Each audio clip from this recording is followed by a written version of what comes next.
اعوذ باللہ من الشیطان اللعین الرجیم بسم اللہ الرحمن الرحیم الحمد للہ رب العالمین الصلاة والسلام علی اشرف الانبیاء والمرسلین وعلی آلہ الطیبین الطاہرین المعصومین الذین اذہب اللہ عنہم الرجس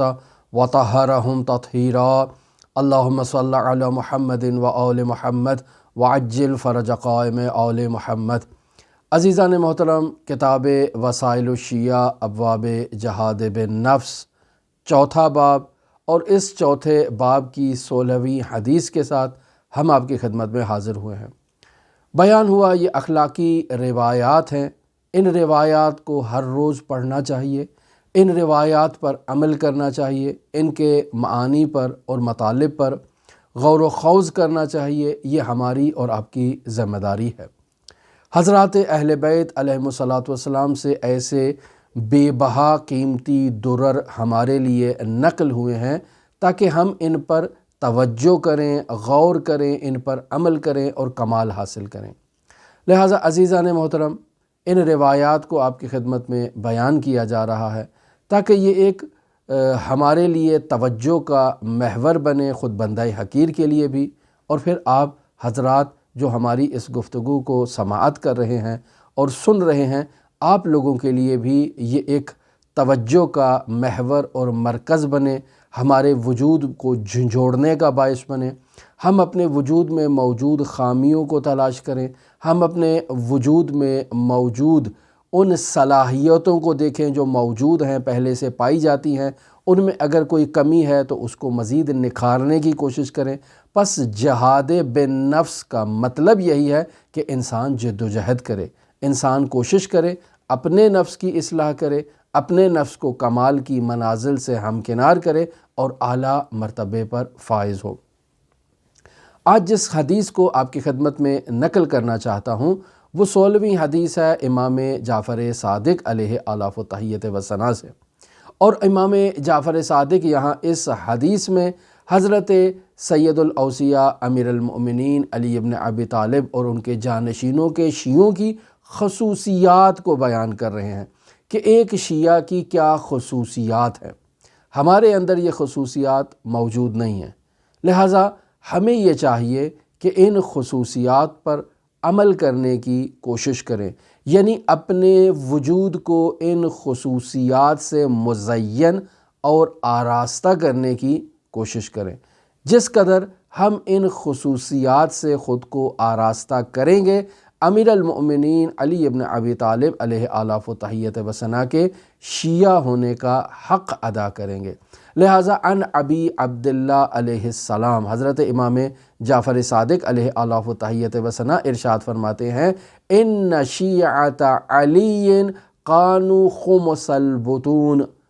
بے شک علی ابن ابی طالب علیہ آلاف و تحیت و ثنا کے شیعہ خالی پیٹ ہیں۔ یہ ایک کنایہ ہے، خمس البطون کنایہ ہے عزیزان محترم اس چیز سے کہ وہ شیعہ جو ہیں وہ زیادہ روزہ رکھتے ہیں، اور زیادہ روزہ رکھنے کے ساتھ ساتھ شرعی ریاضتیں کرتے ہیں، اور اس روزے اور شرعی ریاضتوں کے نتیجے میں ان کے پیٹ ان کی کمر سے جا کر لگ جاتے ہیں۔ لہٰذا یہاں عربی زبان میں ایک کلمہ استعمال کیا جاتا ہے رجل خامس، یعنی ایسا مرد کہ جس مرد کا پیٹ جو ہے وہ اس کی کمر سے جا کر لگ چکا ہے، ایسے مرد کے لیے رجل الخامس کا لفظ استعمال کیا جاتا ہے جو کمزور ہے، جو بالکل کانگڑی ہے، جو بالکل ہی پتلا دبلا سا ہے اور اس کا پیٹ جو ہے وہ اس کی کمر سے لگا ہو، ایسے شخص کو رجل خامس کہا جاتا ہے۔ اور امیر المومنین کے شیعوں کی پہلی علامت یہ ہے کہ امام صادق فرما رہے ہیں ان شیعۃ علی کانوا خمس البطون، علی ابن ابی طالب کے شیعوں کی خصوصیت یہ ہے کہ ان کے پیٹ کمر سے لگے ہوتے ہیں، یعنی وہ اتنے موٹے نہیں ہوتے ہیں کہ ان کو اپنا پیٹ سنبھالنے میں بھی مشکل پیش آئے۔ لہٰذا یہ کیسے پیٹ کمر سے لگتا ہے؟ انسان جو ہے وہ روزے رکھے، انسان جو ہے وہ ریاضت کرے، شرعی ریاضت کرے۔ شرعی ریاضت کیا ہے؟ شرعی ریاضت یہی ہے کہ انسان صبح کھائے، شام کو کھائے، دوپہر کو کھانا نہ کھانا مستحب ہے۔ یہ ریاضت شریعت نے بیان کی ہے۔ پس انسان اگر صبح کھا رہا ہے تو اپنی ضرورت کی، اپنے بدن کی ضرورت کے مطابق استعمال کرے۔ اگر انسان رات کو کھا رہا ہے تو اول کہا جاتا ہے سادہ خوراک استعمال کی جائے، اور انسان رات کو کھانا جلدی کھا لے، یعنی شام کو مغرب سے پہلے یا مغرب کے بعد جو ہے وہ فوری انسان کھانا کھا لے، اور پھر انسان اپنی ضرورت کے مطابق مختصر غذا کو استعمال کرے تاکہ رات کو جلدی اللہ کی عبادت کے لیے بیدار ہو سکے اور رات کو جلدی سو جائے۔ جو انسان ان شرعی ریاضتوں پر عمل کرے گا اس کا نتیجہ یہی ہوگا کہ یہ انسان جو ہے وہ خمس البطون کا مصداق ہوگا، رجل خامس ہوگا، ایسا شخص ہوگا کہ جو امیر المؤمنین علی بن ابی طالب کے شیعوں کی خصوصیات رکھتا ہو۔ پھر یہاں امام جعفر صادق علیہ السلام دوسری خصوصیت جو بیان کر رہے ہیں شیعیان حیدر قرار کی، وہ فرماتے ہیں ذوبل الشفاح، یعنی ان کے ہونٹ خشک ہو چکے ہیں۔ یعنی علی ابن ابی طالب کے شیعوں کی یہ خصوصیت پائی جاتی ہے ان میں کہ وہ کثرت ذکر کی وجہ سے، انسان جب زیادہ ذکر کرتا ہے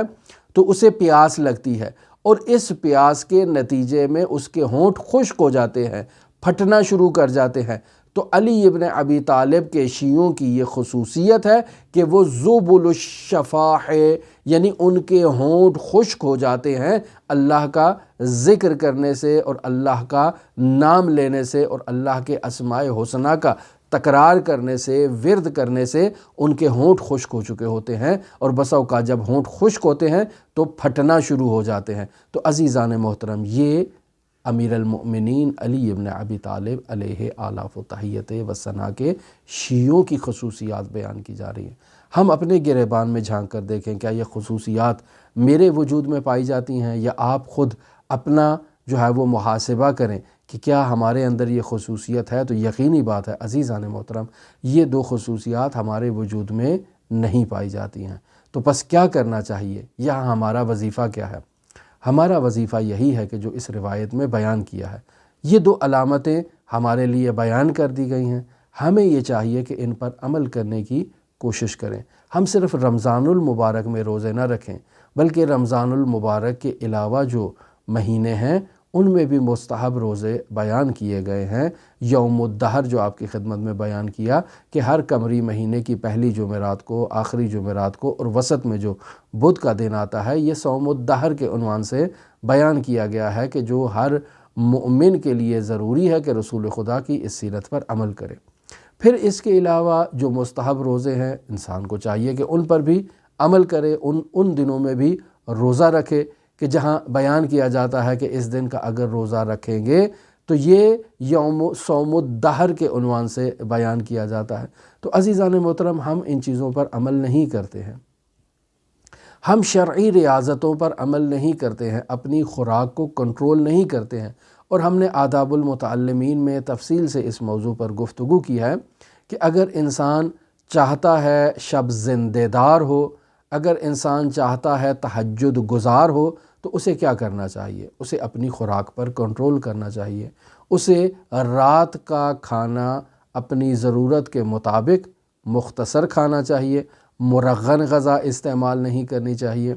انسان کو یہ چاہیے کہ رات کو جلدی کھانا کھا لے، اور پھر انسان کو یہ چاہیے کہ کھانے کے 1 گھنٹہ 2 گھنٹے کے بعد جو ہے وہ آرام کے لیے اپنے بستر پر چلا جائے تاکہ جلد وہ بیدار ہو نماز تہجد کے لیے۔ انسان کا پیٹ اگر خالی ہوگا تو جلد بیدار ہوگا، لیکن اگر انسان کا پیٹ بھرا ہے انواع و اقسام کے طعام سے تو یقینی بات ہے الارم جس قدر بجتا رہے انسان بیدار نہیں ہوگا۔ اگر انسان اپنی خوراک پر اور اپنی خواب پر کنٹرول کر لے تو انسان کو الارم کی ضرورت نہیں ہے۔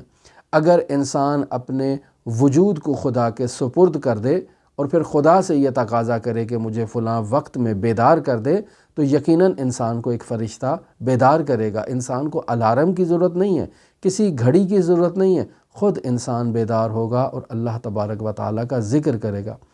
یہی انسان کی غذائیں مرغن جو ہوتی ہیں یہی انسان کی مرغن غذائیں باعث بنتی ہیں کہ اگر انسان نماز تہجد کے وقت شب زندہ داری کے لیے اگر بیدار بھی ہو جائے تو انسان کو جو ہے وہ نماز میں لذت نہیں آتی ہے، کیوں؟ چونکہ اس کی خوراک جو ہے اس کا اثر اس کے وجود پر ابھی باقی ہے۔ انسان کسالت کی حالت میں ہوتا ہے، انسان کو اباسیاں آ رہی ہوتی ہیں، انسان کا جو نماز میں رجحان نہیں ہوتا، انسان فقط جو ہے وہ نماز کی رکعتیں گن رہا ہوتا ہے کہ یہ رکعتیں کیسے کمپلیٹ ہوں اور میں شب زندہ داری کا مصداق بن جاؤں۔ عزیزان محترم، شب زندہ داری فقط 11 رکعات نماز کی ادائیگی میں نہیں ہے، تلاوت قرآن میں بھی ہے، اللہ کا ذکر کرنے میں بھی ہے، مطالعہ کرنے میں بھی ہے، اللہ کے اسماء حسنہ پر غور و خوض کرنے میں بھی ہے۔ تو انسان اگر ان مسائل پر توجہ دے تب وہ جا کر شب زندہ داری کا مصداق بن سکتا ہے،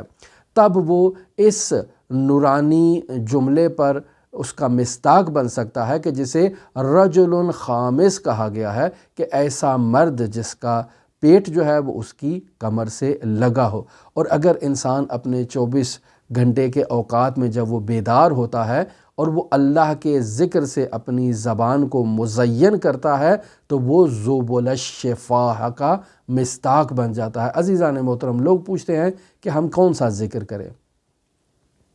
عزیزان محترم، ایسا ذکر جس کے لیے آپ کو کسی استاد کی ضرورت نہیں ہے،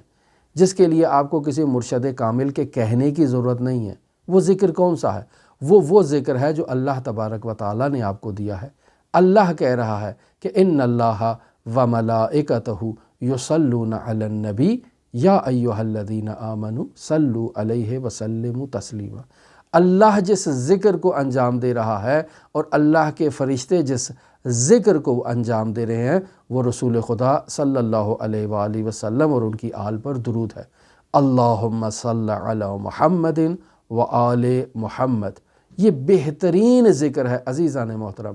اس ذکر کے لیے آپ کو استاد کی ضرورت نہیں ہے، چونکہ یہ خود خدا نے آپ کو ذکر دیا ہے، لہٰذا قرآن میں موجود اس ذکر کو کثرت سے کیا جائے۔ یہ ذکر استغفار ہے، استغفر اللہ ربی و اتوب الیہ۔ اس ذکر کو جو مختصر بھی ہے یا مزید اسے جو ہے وہ مختصر کیا جا سکتا ہے، استغفر اللہ استغفر اللہ استغفر اللہ، اس انداز میں بھی کیا جا سکتا ہے، لیکن اگر اسے کامل کریں استغفر اللہ ربی و اتوب الیہ تو یہ بھی بہتر ہے، یا اس کو مزید کامل تر کریں جیسے مفاتیح الجنان میں بیان کیا گیا ہے، استغفر اللہ الذی لا الہ الا هو الحی القیوم بدیع السماوات والارض من جمیع ظلمی و جرمی و اسرافی علی نفسی و اتوب الیہ۔ اس ذکر کو بھی کیا جا سکتا ہے۔ تو عزیزان محترم، یہ وہ اذکار ہیں کہ جن کے لیے مربی کی ضرورت نہیں ہے، ذکر استغفار اور ذکر درود۔ یہاں نقل کرتا چلوں ایک عظیم عارف کا جملہ، وہ فرمایا کرتے تھے کہ جب آپ میں جو ہے وہ حشاش بشاش کیفیت ہو، جب آپ میں شادابی کی کیفیت ہو تو اس کیفیت میں آپ ذکر درود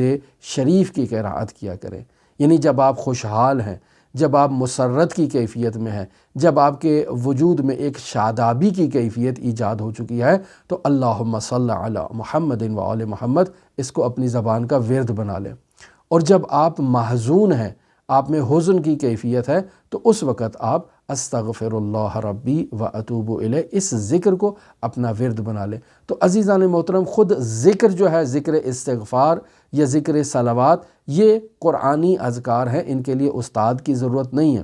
انسان اپنی زبان کو ان سے مزین رکھے اور اس جملے کا مصداق بن جائے ذوبل الشفا، یعنی اس قدر کثرت سے ذکر کرے کہ اس کے ہونٹ خشک ہو جائیں اور ان کے ہونٹ پھٹنا شروع ہو جائیں ذکر الہی سے۔ انسان مومن علی ابن ابی طالب کے شیعہ کی یہ خصوصیت ہے۔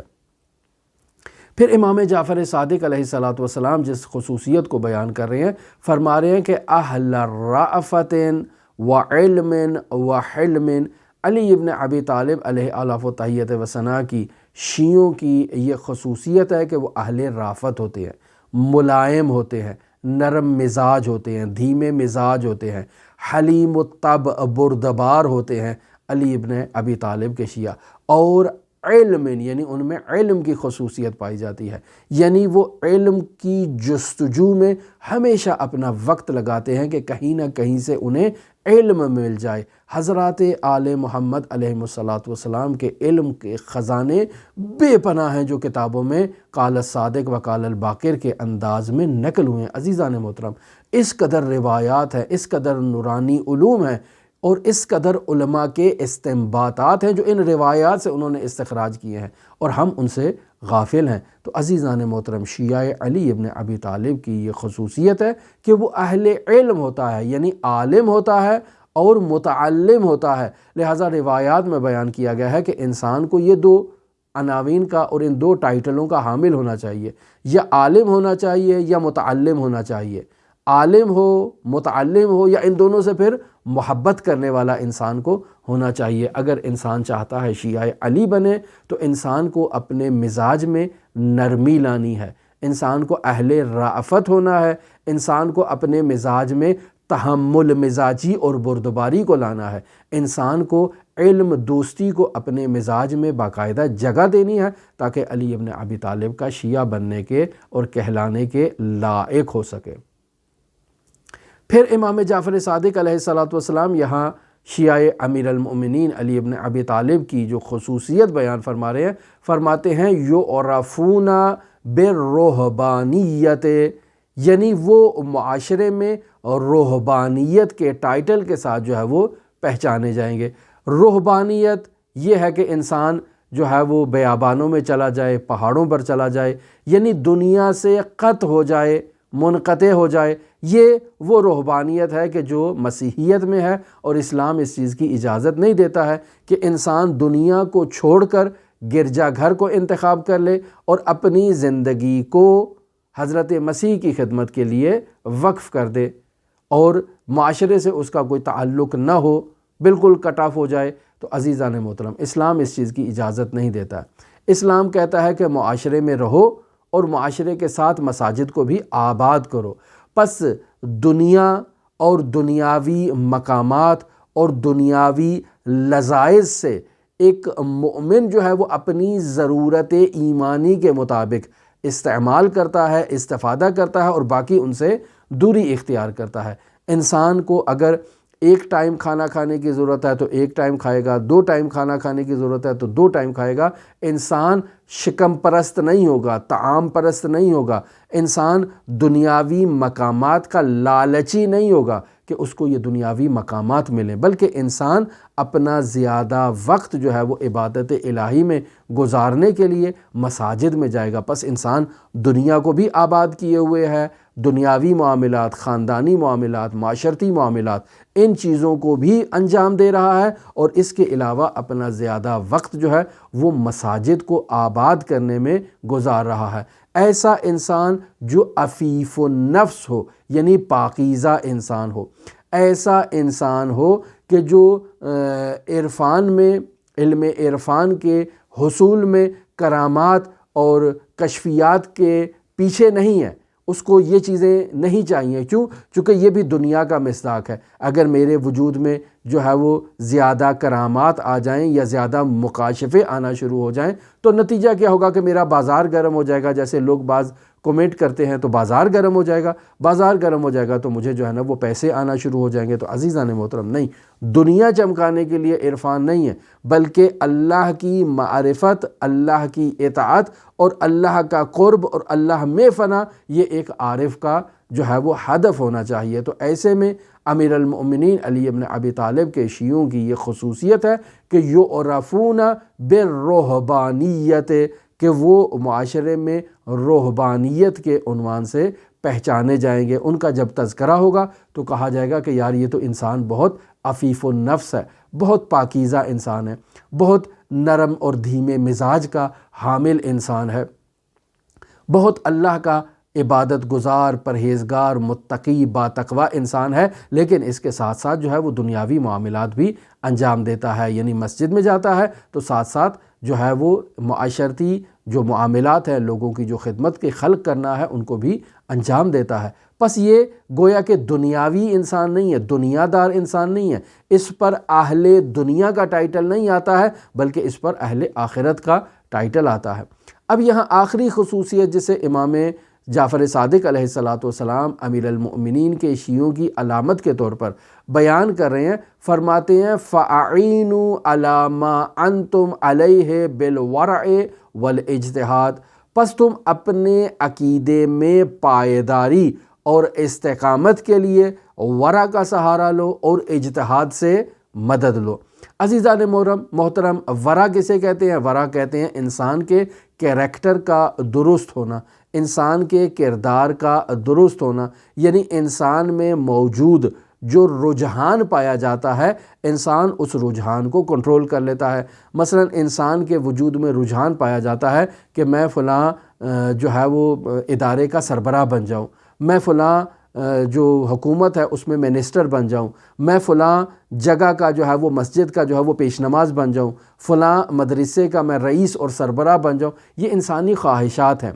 اور انسان ان خواہشات کے تکمیل کے لیے جد و جہد بھی کرتا ہے، لیکن ورع کیا ہے کہ انسان اپنے وجود سے ان خواہشات کی رغبت کو کنٹرول کر لے، انسان جو ہے وہ دنیا میں رہنے کے لیے اور دنیا کو آراستہ کرنے کے لیے ان مناصب میں نہ جائے بلکہ خدمت خلق کے لیے انسان ان مقامات، ان پوسٹوں اور ان وزارتوں کو انتخاب کرے تاکہ لوگوں کی خدمت کی جا سکے، اور جب اس ہدف سے منحرف ہونے کا امکان نظر آئے فوراً انسان ان مناصب پر اپنی لات مار کر ان سے باہر آ جائے۔ پس ورع اور تقوی میں فرق ہے عزیزان محترم، یہ ہم پہلے بھی بیان کر چکے ہیں۔ تقوی یہ ہے کہ انسان نے پرہیز کرنا ہے، چاہے انسان کے وجود میں جو ہے وہ حب جاہ ہے چاہے نہیں ہے، انسان نے جو ہے وہ دنیاوی ریاستی مقامات سے جو ہے وہ دوری اختیار کرنی ہے، اس کا نام تقوی ہے۔ جبکہ ورع کیا ہے؟ ورع یہ ہے کہ نہیں، میرے اندر رجحان موجود ہے، اس رجحان کو میں نے کنٹرول کرنا ہے، اس کو ورع کہتے ہیں۔ لہٰذا محرمات یعنی میرے اندر حرام کا جو رجحان ہے وہ پایا جاتا ہے، میں اس رجحان کو کنٹرول کر لوں، اسے ورع کہتے ہیں۔ مشتبہات یعنی غصبی غذاؤں کو جو ہے نا وہ جس میں احتمال یہ پایا جائے کہ یہ غصبی ہے، اس کو کھانے سے انسان جو ہے وہ خود کو کنٹرول کرے اور اپنے وجود میں پائے جانے والے رجحان کو اپنے قابو میں لے کر آئے۔ پس اگر مسلمان میں ورع نہیں پائی جاتی ہے یا امیر المؤمنین علی ابن ابی طالب علیہ آلاف و تحیت و ثنا کے شیعہ میں ورع کی علامت نہیں پائی جاتی ہے، یعنی اس میں خدا خوفی موجود نہیں ہے، یعنی اس شیعہ میں حرام سے اجتناب یا مشتبہات سے اجتناب کی خصوصیت نہیں پائی جاتی ہے، تو عزیزان محترم ایسے شیعہ کا اعتقاد کمزور ہے اور اس کے اسلام کی بنیادیں بھی کھوکھلی ہیں۔ لہٰذا عزیزان محترم یہاں امام جعفر صادق علیہ السلام ہمیں یہ تعلیم دے رہے ہیں فَأَعِينُوا عَلَى مَا أَنْتُمْ عَلَيْهِ، یعنی جو تم نے نظریہ اور عقیدہ قائم کر رکھا ہے اس عقیدے پر پائیداری کے لیے تم مدد لو، کس سے؟ ورع سے مدد لو، اور ورع یہی ہے کہ انسان اپنے وجود میں پائی جانے والے رجحان کو کنٹرول کرے، اور وہ رجحان نیگیٹو ہو، یعنی حرام کی طرف بڑھنے کا رجحان ہے یا مشتبہات کی طرف بڑھنے کا رجحان ہے یا ابناء دنیا بننے کی طرف رجحان ہے، اسے انسان کنٹرول کرے، اسے ورع کہتے ہیں۔ والاجتہاد یعنی شیعہ علی ابن ابی طالب اپنے اعتقادات اور اپنے نظریات کا پر پائیداری کے لیے اجتہاد کرتے ہیں، یعنی جد و جہد سے کام لیتے ہیں۔ یہاں اجتہاد سے مراد یہی ہے کہ انسان اپنے وظیفے پر عمل کرے، یعنی اگر اس کا وظیفہ علم حاصل کرنا ہے تو علم حاصل کرے۔ انسان کا وظیفہ کیا ہے؟ انسان کا وظیفہ یہ ہے کہ روزمرہ زندگی میں پیش آنے والے فقہی مسائل کو سیکھنا اس پر واجب ہے، تو انسان جو ہے وہ اجتہاد کرتا ہے اور ان مسائل کو سیکھتا ہے۔ تو عزیزان محترم یہ وہ خصوصیات تھیں جنہیں حضرت امام جعفر صادق علیہ آلاف و تحیت و ثنا نے امیر المؤمنین علی ابن ابی طالب علیہ آلاف و تحیت و ثنا کے شیعہ کی خصوصیات کے طور پر بیان کیا ہے۔ ہماری دعا ہے کہ خداوند متعال ہمیں یہ سعادت نصیب کرے کہ ہم ان خصوصیات کے حامل بن سکیں۔ لہٰذا دعا ہے کہ خداوند متعال حضرت صاحب العصر والزمان کے ظہور میں تعجیل فرمائے، ہمیں امام زمان کے اصحاب و اعوان و انصار میں شمار فرمائے۔ آپ تمام مؤمنین کے لیے امام علی ابن موسیٰ الرضا علیہ الاف و تحیت و ثنا کی نورانی بارگاہ میں نائب الزیارہ بھی ہیں اور دعاگو بھی ہیں۔ اللہم صلی علی محمد و آل محمد وعجل فرج قائم آل محمد۔